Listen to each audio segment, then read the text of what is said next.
dalawang angka na ito ang pinanggalingan ng ating mga bidang sila Gon at Killua. Kaya sobrang interesante talagang malaman kung sino nga ba ang mas malakas na angkan. Sasabihin ko sa inyo ang kasagutan sa tanong na ito, pero nais ko munang ipakilala sa inyo kung sino-sino ang mga miyembro ng kabilang sa pagharap ng dalawang pamilya. Uunahin natin ang angka ng mga Freaks na kinabibilangan ni Jing Freaks, ng kanyang anak na si Gon Freaks at ng ninuno nila na si Don Freaks.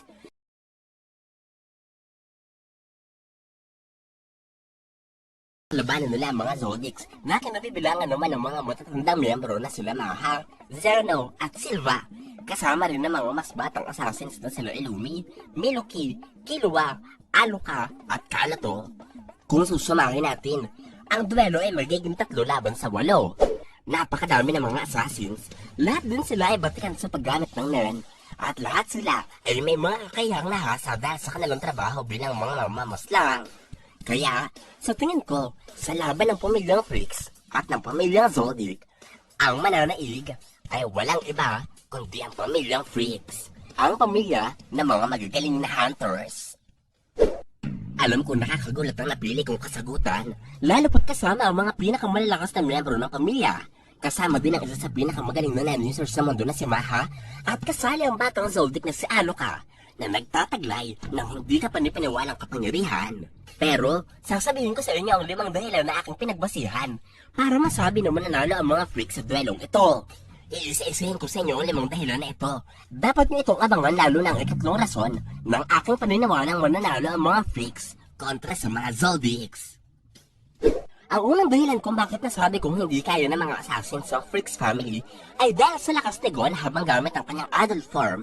Ang kakayahan ng batang hunter na lumikha ng panatang nagpapahiram sa kanya ng lakas na tataglilin niya pa lamang sa inaharap ay tiyak mauubos sa halos lahat ng mga Zoldycks kapag nagtuo sila. Nasabi ko ito sapagkat ang adult form ay mayroong bilis na kayang umiwas sa Terpsichore na Nerfer P2. Ito ang isa sa pinakamabilis na Nen ability sa istorya na kayang maipatama sa kalaban sa loob lamang ng 0.1 second. Sa madaling salita, kung nagagawa ni Gon na lagpasan ng ganito kabilis na pagkilos, hindi uubra sa kanya ang Godspeed ni Killua, at nauungusan niya rin ng batang Zoldyck kung pabilisan ang kanilang magiging labanan. Bukod dito, sinabi rin ang kwento na ang adult form ni Gon Freaks ay kasing lakas ng hari ng mga langgam na si Meruem, ang karakter na di hamak na mas makapangyarihan kumpara kay Zeno o Silva. Kaya, pagdating sa sabayang pakikipaglaban, tiyak na hindi uubra ang karamihan sa mga Zoldycks kung haharapin nila ang adult form ni Gon. Ang pangalawang dahilan kung bakit mananalo ang Freaks family laban sa mga assassins ay dahil sa galing ni Jing Freaks sa paggamit ng Nen. Ang Hunter, ang tanging karakter sa istorya na nagagawang magamit ang Nen ability ng iba sa pamamagitan ng pagkopya dito matapos lamang siyang matamaan ng abilidad. Napakalaking bintahan nito kontra sa mga Zoldyck sapagkat kadalasang projectile type o mga kakayahang pinapakawalan ang tinatagli ng mga miyembro ng pamilyang assassins. Halimbawa dyan ang Dragon Lance ni Zeno, ang Explosive Orbs ni Silva, at ang Thunderbolt ni Killua. Ang mga assassins na aking nabanggit ay sobrang pinag-iingatan si Chrollo dahil sa kakayahan nitong magnakaw ng abilidad. Ano kaya ang magiging reaksyon nila kapag kanilang nalaman na may kakayahan si Jing na kopya ng kanilang mga kapangyarihan nang hindi nangangailangan ng maraming kondisyon? Bukod dito, ang galing din ni Jing sa paggamit ng Nen ay pinapatunayan ng pagkakaroon niya ng kaalaman ukol sa mga abilidad na pwedeng bumuhay sa isang Nen user sa oras na sila'y mapaslang sa laban. Siya pa lamang ang ipinapakilala ng kwento na mayroong kaalaman ukol dito at naituro niya pa sa kanya mga estudyante. Kung magagawa ng mga Zoldycks na mapaslang si Jing, nakatitiyak ako na muli lamang siyang mamubuhay at gagawa ng paraan upang pagbayaran ng mga assassins. Higit pa dito, ang pinaka-nagpapatunay sa kabihasaan ni Jing sa paggamit ng Nen ay ang pagiging kabilang niya sa top 5 na pinakamagaling na Nen users ng mundo. Lubhang napakalaki ng karangalang ito para sa Hunter sapagkat ang mismo nagsabi nito ay ang dating chairman ng Hunter Association at ang kinikilala noon bilang pinakamalakas na Nen user sa mundo na si Isaac Netero.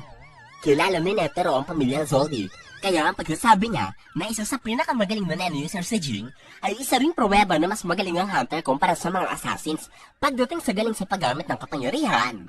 Alam kong maaaring kasama sa top 5 ni Netero ang mga Zoldycks na nakasalamuhan niya na, katulad nila Zeno, Maha at Zig. Pero dapat nating tanggapin na ang pagtanda sa mundo ng Hunter x Hunter ay katumbas din ang paghina ng kanilang kakayahan na meron sila noong sila'y bata pa. Ibig sabihin, kung ihaharap ang mga matatandang Zoldyck sa Jing na meron pa lamang 34 na edad at nasa kasagsagan pa lamang ng kanyang lakas, sigurado ako na ang mananaig ay si Jing Freaks. Ang pangatlong dahilan kung bakit ko nasabing mananalo ang mga Freaks kontra sa Zoldycks ay dahil kay Dawn Freaks. Siya ang karakter na nagawang malibot ang silangang parte ng Dark Continent o ang pinakamapanganib na lugar sa mundo ng Hunter x Hunter. Si Dawn Freaks ay maaari nating ituring na pinakamalakas na tauhan sa kwento. Pinapatunayan ito ng pagsulat niya sa kapakipakinabang na librong may pamagat na Journey to the New World na naglalaman ng madaming impormasyon ukol sa Dark Continent. Nakalagay sa Journey to the New World ang mga kayamanan na makikita sa Dark Continent. Kabilang dito ang isang halaman na kayang pagalingin ng kahit na anong sakit. Ang isang bato na nakapagbibigay ng nag-uumapaw na kuryente o enerhiya at ang isang butil na nagagawang pahabain ng buhay ng kahit na sinong makakakain nito. Ibig sabihin, kung nagawa na din na malaman kung saan makikita ang mga kayamanang ito at kung nadiskubre niya rin kung anong kayang gawin ng bawat isang kayamanan, hindi malabong mangyari na ginamit niya o tinaglay na niya ang mga benepisyo ng bawat nasabing kayamanan sa Dark Continent. Higit pa dito, nagawa rin ni Dawn Freaks na may isulat sa Journey to the New World ang mga halimaw o nilalang na makikita sa parehong lugar kung saan makikita ang bawat kayamanan sa mapanganib na lugar. Ang tawag sa mga nilalang na ito ay ang 5 threats ng Dark Continent. Kabilang dito ang Pop na ginagawang pagkain ng kanyang mga biktima o di kaya naman ay isang alaga. Sunod dito ay ang Hellbell, ang ahas na may kakayahang hawaan ng kanyang mga biktima ng kagustuhan pumaslang. At ang isa pa sa mga 5 threats ay ang mga Eye, ang gaseous life form na kayang magkaloob ng kagustuhan ng kahit na sino. Ito ang parehong nilalang na umubo sa mga tauhan ng Mimbo Republic at sa mga hunters ng Hunter Association. At ito ang parehong lahi na pinanggalingan ni Nanika, ang nilalang na nakikihati ng katawan sa batang Zoldyck na si Aloka. Batid kung may kapangyarihan si Nanika na paslangin ng lahat ng karakter na meron sa kwento lalo na kung mahihiling nito sa kanya.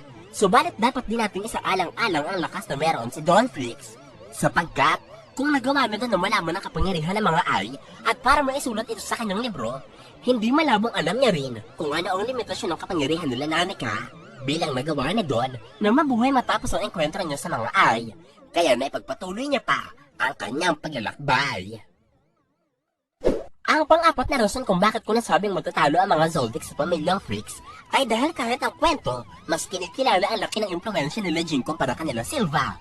Kung inyong matatandaan, noong sinubukan nila Kurapika na isearch ang pangalan ni Jing sa Hunter Index, nakalagay ito sa designated top secret o mga impormasyong hindi maaaring basta-basta pasukin ng kahit na sino.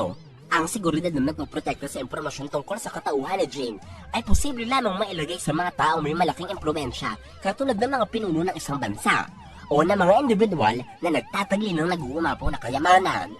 Kabaliktaran ito nung meron ng pamilyang Zoldyck na kilala ng maraming tao sa mundo. Hindi ganoon kapribado ang mga impormasyon ukol sa pamilya, katulad ng kung ilan ng miyembro meron sila, kung saan sila nakatira, at kung gaano sila kapanganib. Ang paglabas ng mga impormasyong ito ay nagpapakita na hindi sila kasing level na Jing pagdating sa impluensya, sapagkat mas alam ng Hunter kung paano niya gagamitin ang kanyang kayamanan para makuha ang kahit na anong niyang kagustuhan.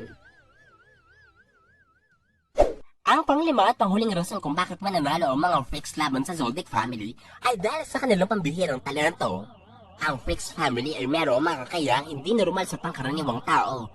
Nagagamit nila ito mula pagkabata hanggang pagtanda, kaya maaari nating paniwalaan na nasa dugo na talaga ng mga Freaks ang kanilang talento at kakayahan.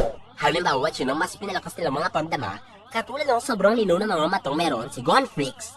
Tumulong ito sa kanya upang makita ang karamihan sa mga examinees na nasa kakahuyan kahit ang bata ay nasa tuktok pa ng puno. Sinabi ni Kurapika na ang kayang gawin ng paningin ni Gon ay imposibleng magawa ng isang pangkaraniwang tao. Nagtataglay din si Gon ng malakas na pang-amoy, kaya hindi siya nahirapang matunto na kinaroroonan ni Leore sa kagubatan. At si Gon ay meron ding matinding pakiramdam, kaya nalaman niya agad ang pagdating nila Tarza, habang si Killua ay walang kaeder-ederya. Nabiyaan din ang ating bida ng mga natatanging assassin skills, katulad ng kakayahan niya sa pagsunod sa kanya mga kalaban nang hindi siya napapansin. Sa sobrang galing niya dito, maging si Illumi ay hindi nakita si Gon sa kanyang pinagtataguan. Katulad din ng mga assassins, ang ating bida ay hindi basta-basta nasasaktan ng mga pinsala. Lubhang naaapektuhan ng lason at hindi madaling napapagod. Parang isang Zoldyck si Gon, pero ang kaibahan lamang ay nakuha niya ang kanyang mga kakayahan dulot ng kanyang natural na talento. Samantalang ang mga Zodiac ay kinakailangan pang magsanay sa mula sa hanggang pagtanda upang maging magaling sa larangan ng pamamaslang. Sa madaling salita, kung nagkataon na ang natural na talentong tinataglay ni Lagon ay dumaan sa mga profesional na pagkasanay katulad ng mga Zodiacs, siguradong mas magiging malakas at mas maabilidad ang mga miyembro ng Freaks family.